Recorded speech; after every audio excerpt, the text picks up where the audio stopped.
No es fácil ser mujer en ninguna parte del mundo, pero en muchos países musulmanes, la vida de las mujeres está marcada por normas estrictas, una profunda desigualdad y una vigilancia constante. Mientras que en varios rincones del planeta, los debates giran en torno a la igualdad salarial o el derecho al propio cuerpo, en gran parte del mundo islámico, los debates siguen versando sobre poder salir de casa sin un hombre, poder estudiar, poder conducir o poder elegir con quién casarse. El cuerpo de la mujer se convierte en un campo de batalla. Comportamientos sencillos, como reír en público o mostrar el cabello, son objeto de normas severas, castigos e incluso violencia.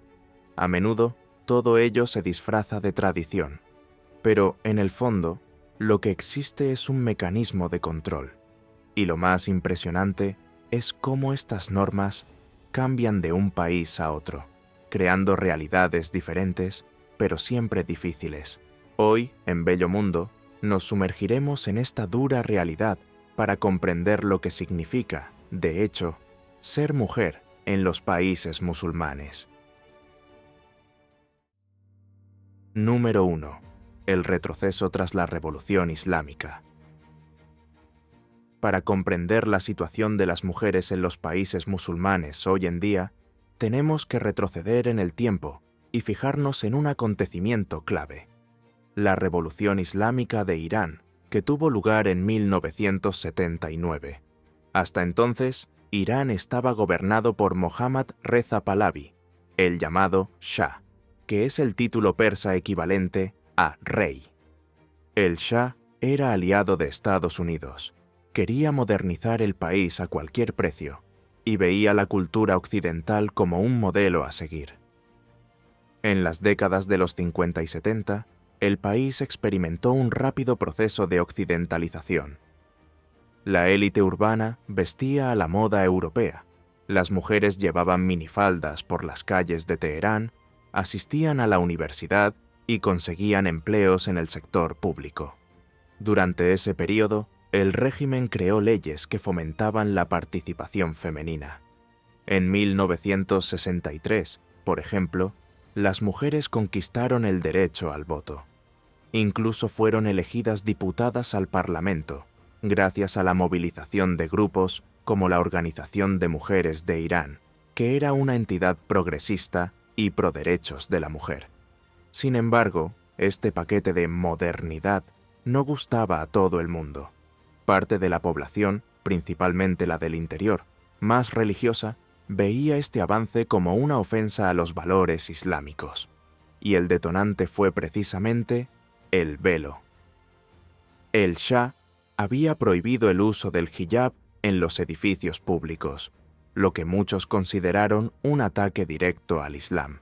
Este descontento estalló en 1979, cuando el régimen fue derrocado y sustituido por una teocracia liderada por el ayatolá Ruhollah Jomeini, una de las mayores autoridades religiosas chiítas de la época. Ayatolá es el título que se otorga a los grandes eruditos y líderes espirituales del Islam chiita. Y Jomeini no solo quería cambiar el gobierno, quería transformar toda la estructura de la sociedad basándose en las leyes islámicas, la Sharia. El impacto de esto en las mujeres fue brutal.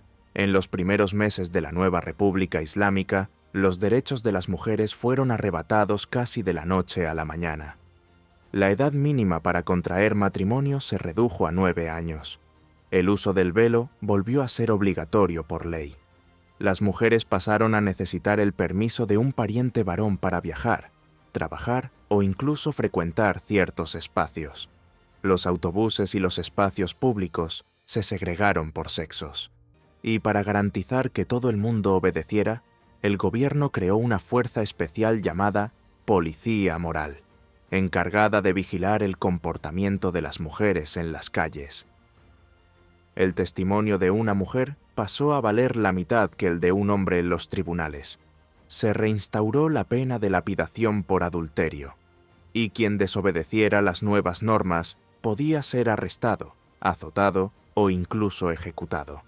En resumen, el Irán que avanzaba hacia la modernización se vio frenado por un régimen religioso que convirtió al Estado en tutor de las mujeres. Y este cambio no se limitó a Irán. Acabó inspirando a varios otros gobiernos islámicos a adoptar políticas similares en los años siguientes, como una especie de estandarización. Número 2. Vestimenta. En varios países de mayoría musulmana, la ropa que usa una mujer no es una cuestión de estilo, sino una norma impuesta, a menudo bajo amenaza de prisión o violencia. La justificación oficial es siempre la misma: preservar los valores islámicos. Pero en la práctica, esto se convierte en una herramienta de represión. En Irán, como ya hemos visto, el hijab se hizo obligatorio en los años 80. Las mujeres de cualquier religión, a partir de la pubertad, deben cubrirse el cabello y llevar ropa holgada en público. Si muestran un mechón de pelo o unos pantalones considerados demasiado ajustados, pueden ser multadas, detenidas o incluso agredidas por patrullas de la llamada policía moral. En Arabia Saudí, la vestimenta oficial siempre ha sido la abaya, una túnica negra larga que cubre todo el cuerpo, combinada con un velo en el pelo. Durante décadas, quienes salían de casa sin esta vestimenta eran abordadas por agentes de la temida policía religiosa. En 2002, un incendio en una escuela de niñas en La Meca cobró relevancia mundial. Los agentes habrían impedido que las alumnas huyeran por no llevar velo, y 15 de ellas murieron quemadas. Este episodio conmocionó al país. En los últimos años, el gobierno saudí ha relajado algunas normas. Desde 2019, el uso de la abaya dejó de ser oficialmente obligatorio. Pero, en la práctica, quienes aparecen sin velo siguen sufriendo hostilidad, y las mujeres sin hijab suelen ser objeto de detenciones o amenazas. En Turkmenistán, la represión es igualmente absurda. Las mujeres están obligadas a llevar vestidos largos con pantalones bordados, llamados balak.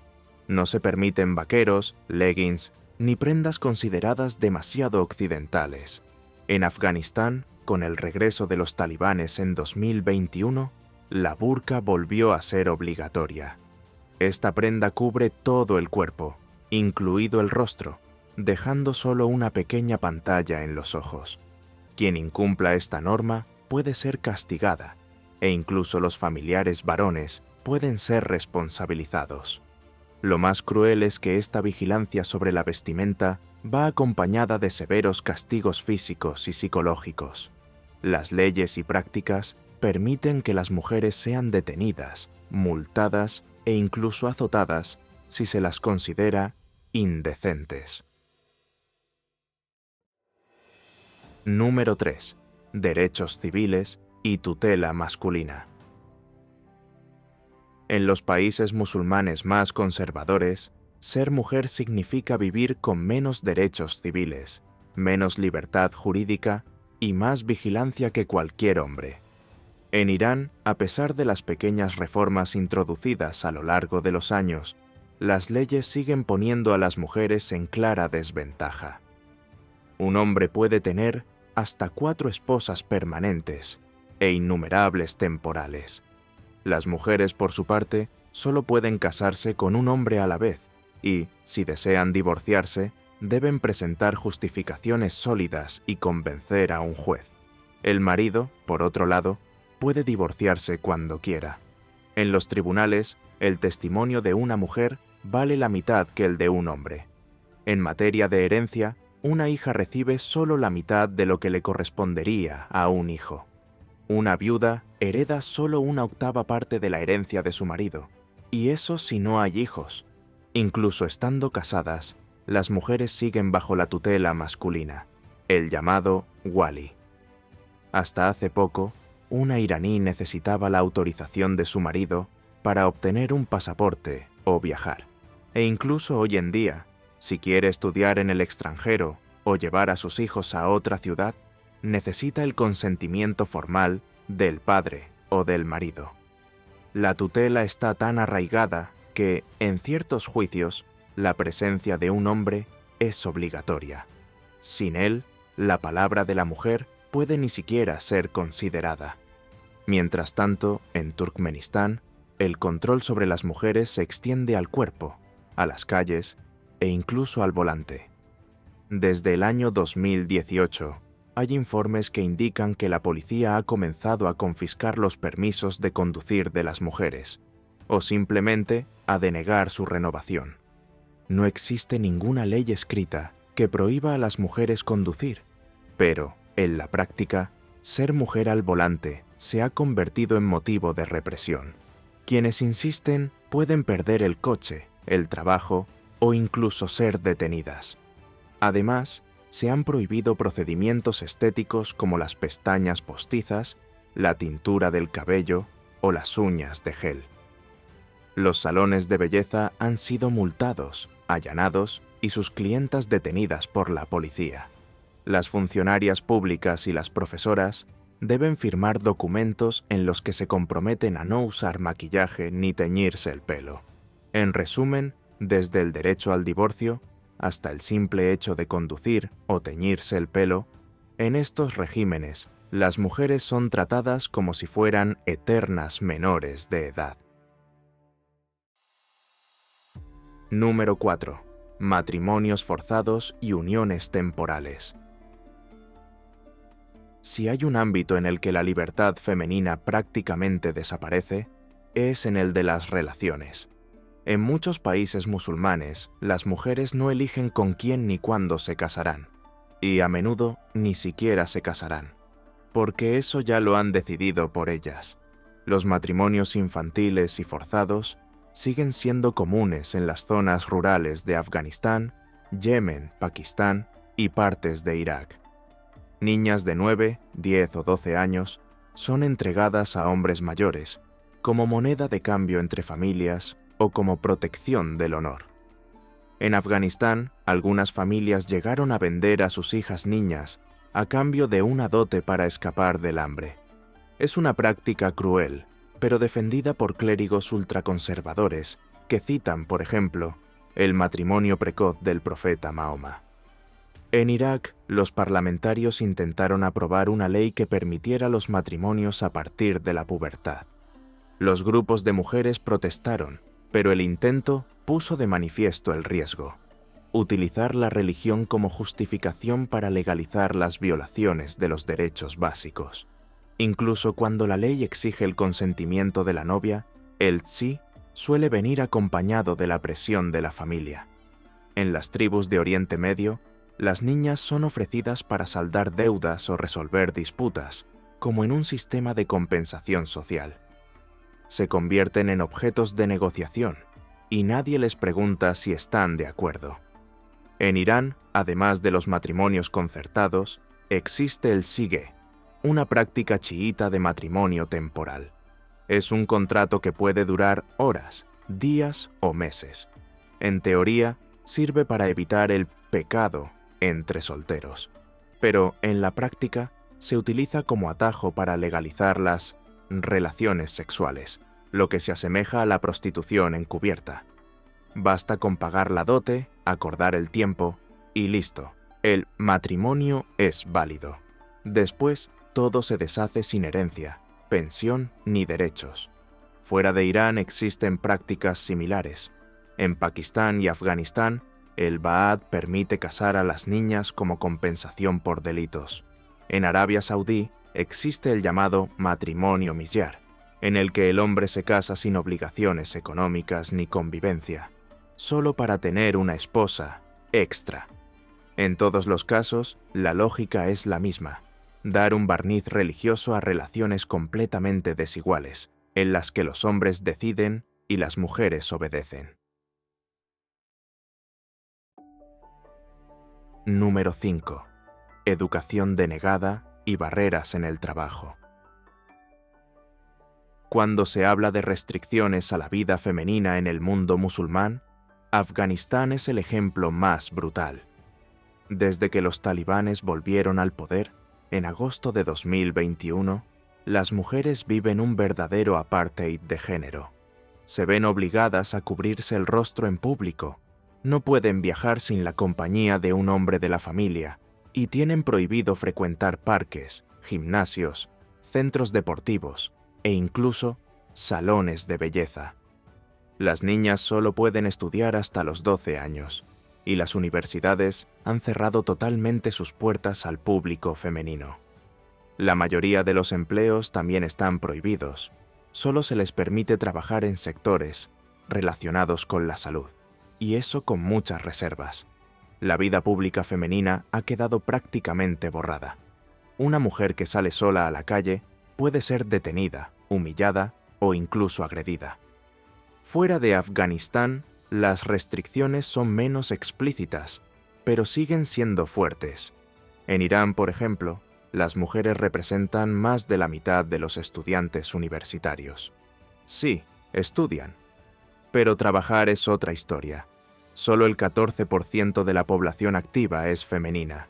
Muchos maridos siguen teniendo poder legal para impedir que sus esposas trabajen, alegando riesgo para los valores familiares, y la justicia suele darles la razón. Además, las mujeres tienen prohibido ser juezas, no pueden presentarse a la presidencia y ocupan muy pocos cargos políticos. Incluso con estudios superiores, la mayoría se queda en casa, no por elección propia, sino por presión cultural y legal. En Arabia Saudí, la situación ha cambiado poco a poco. Desde 2018, las mujeres finalmente pueden obtener el carné de conducir. En 2020 ya representaban un tercio de la población activa del país, pero aún se enfrentan a obstáculos. En muchos empleos todavía se exige la autorización del padre o del marido, y profesiones como taxista, piloto o policía siguen siendo casi inaccesibles. Y para poder mantener un empleo, muchas adoptan un comportamiento aceptable. Evitan hablar con sus compañeros varones, siguen usando la abaya, aunque no sea obligatorio, y evitan cualquier actitud que pueda considerarse irrespetuosa. Si hasta ahora todo parecía absurdo, créanme, aún puede empeorar. Número 6. Violencia de Estado y castigos corporales. En varios países de mayoría musulmana, especialmente bajo regímenes autoritarios o interpretaciones estrictas de la Sharía, la represión de las mujeres va más allá de las leyes. Se materializa en forma de violencia física institucionalizada. No estamos hablando solo de prohibiciones o control del comportamiento. Estamos hablando de castigos físicos impuestos por el propio Estado, como forma de castigo y, sobre todo, como método de intimidación colectiva. Es común encontrar leyes que imponen penas severas por delitos morales. En algunos códigos penales, las relaciones consideradas inapropiadas pueden dar lugar a castigos extremos, incluyendo métodos medievales que han sido abolidos en gran parte del mundo moderno, como la prisión, los azotes e incluso la lapidación. La cuestión principal es que las penas rara vez se aplican de manera justa entre los géneros.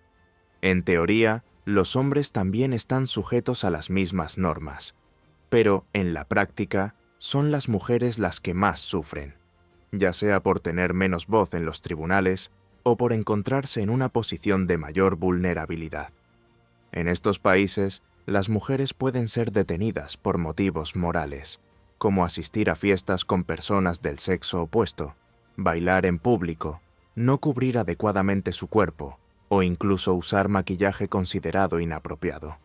En varios casos documentados, la simple presencia femenina fuera de casa sin un acompañante masculino puede ser motivo de detención. Y cuando son detenidas, el panorama se vuelve aún más sombrío. Hay informes de mujeres condenadas a castigos físicos en público, en plena plaza o estadio, como forma de reeducación ante la sociedad. En algunos países, estos castigos incluyen el uso de varas o correas, con decenas o incluso cientos de golpes, aplicados ante un público en silencio, autoridades religiosas y cámaras. También está la realidad de los centros de detención para mujeres. lugares donde a menudo no hay un juicio justo, donde las mujeres son mantenidas en condiciones inhumanas, privadas de atención básica y sin garantías de defensa. En ciertos regímenes, incluso las activistas que luchan por derechos mínimos, como estudiar, votar o elegir su propia ropa, terminan presas por incitar al desorden. Dentro de estas prisiones se han denunciado prácticas de aislamiento prolongado, abusos físicos y psicológicos, además de una completa negligencia con la salud de las reclusas. Pero la crueldad va más allá de los muros de la prisión. En algunas regiones tribales, hay casos en los que las familias actúan como si fueran tribunales e imponen castigos extremos cuando creen que una mujer ha deshonrado la tradición. Y lo más alarmante, incluso cuando estas acciones escapan completamente al control legal, el Estado a menudo hace la vista gorda o aplica castigos simbólicos a los agresores. Aún así, en medio de este escenario de opresión, miles de mujeres siguen resistiendo. Denuncian, educan, marchan, gritan cuando todo a su alrededor les ordena callar.